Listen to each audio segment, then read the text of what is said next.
دا هغه موټرونه دي چې څه موده وړاندې د افغانستان د اسلامي امارت د ځینو ارګانونو له لوري د غلغله خصوصي شرکت له مسؤلینو څخه په دې تور بیول شوي وو چې ګوندې د تیرې ادارې موټرونه دي. په دې تړاو د یاد خصوصي شرکت مرستیال ګل رضا احمد مندوزی وایي چې څه موده وړاندې د امارتي مسؤلینو له لوري دوه موټرونه په غلط فهمۍ کې له دوی څخه اخیستل شوي وو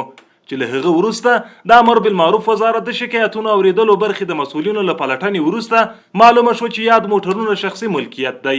او د یاد وزارت د شکایتونو اوریدلو د برخې د مسؤلینو له لوري 3 ورځې وروسته بیرته دوی ته خپل موټرونه وسپارل شول. بسم الله الرحمن الرحیم. زه ګل رضا احمد مندوزی د غلغله ګروپ شرکت معاون یم. قضیه خو د 2 دانې موټر چې کوم زما شاته ولاړ دي دغه موټر د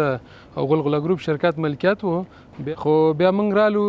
کمیسیون د شکایاتو ته سم شکایت هم عریضه وکړله چې دغه زموږ شخصي موټر دی او د موږ نه وزارت دفاع د دې په نوم چې دا دولتي موټر دی. بیا دوی موټر ځان سره ودروله او هغه قضیې ته یو کمیسیون جوړ کړ چې د استخباراتو او دفاع او خپل د عمل بالمعروف وزارت څخه ایتان تعیین کړله او د موټر په باره کې هرړخیزه دغه وکړله، بررسي وکړله او په بررسۍ کې دغه ثابته شوه چې دغه موټر زموږ د شرکت مربوط دي او بیرته یې موږ ته تسلیم کړل. ښاغلي مندوزي دغه راز د امر بالمعروف وزارت د شکایتونو اوریدلو معاینیت له کړنو څخه خوښي وښوده او زیاته یې کړه چې د دې برخې مسؤلین شپه ورځ د ولس په خدمت کې دي. هر څوک په آزاد ډول کولی شي خپل شکایتونه د حل په موخه تر دوی پورې ورسوي. موږ خو ډیر زیات د عمل بالمعروف د شکایاتو د څانګې څخه مثلا ډیر زیات خوشحاله یو. اول خو په دې چې موږ دغه خپل حق بیرته ورسېدو او په دویم په دې باندې که خدا نه خاصه دغسې یو بعضې موضوعات راغلي وي چې موږ ویلې دا شی زموږ حق دی او هغه موږ نه د دولت په نوم اخیستي خو طبعا موږ به هم خفه وي او خلکو ته به هم ویل چې امارات کې دغسې ظلم او زیاتې کېږي. خو په دې باندې خوشحاله شولو چې هم موږ ته خپل حق راورسېدو او هم د امارات دغه نوم بیرته نیک شو چې والله موږ هر چا ته خپل حق ورکوي که چاته کم او د دوستانو او د مثلا د هیوادوال نه مې دغه هیله ده که چېرته چا سره کوم ځای کې مثلا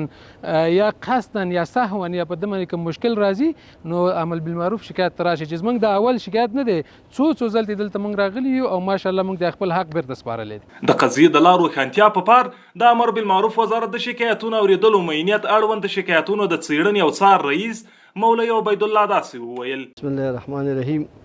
دا دوستانه بلو راغلو چې موږ ته دلته مجاهدین راغلي دي او دا موټر باندې اشتباه ده چې دا موټر د امارت موټر دي، غواړي چې موږ نه ویسي او بیا موږ چا پسې وګورو. بس موږ دې ځای نه د معین صاحب په معین د سم شکایاتو په شمول باندې هلته لاړلو، هلته فیصله وکړه دا موټر به سم شکایاتو کې ولاړ وي او معروف وزارت کې تر څو پورې چې دې موضوع حل کېږي. بیا هغې په رابطه باندې دلته موټر موږ راوړلو او کمیسیون ته تعیین شو، فیصله وشوه دا موټر د دوی ثابت شول، بس موټر موږ دوی ته تسلیمو چې دغه دوی شخصي حق دی، شخصي دوی ته موږ موټر تسلیمو انشاءالله. د یادولو ده چې تر دې وړاندې هم دا او دې ته ورته قضیې د شکایتونو اوریدلو معاینیت د مسؤلینو له لوري حل شوي او په دې پارې کړنې لا هم دوام لري. اصلاح د ټول ولاسته یې وهلی دی ټټر، امر بالمعروف و نهی عن المنکر، امر بالمعروف و نهی عن المنکر.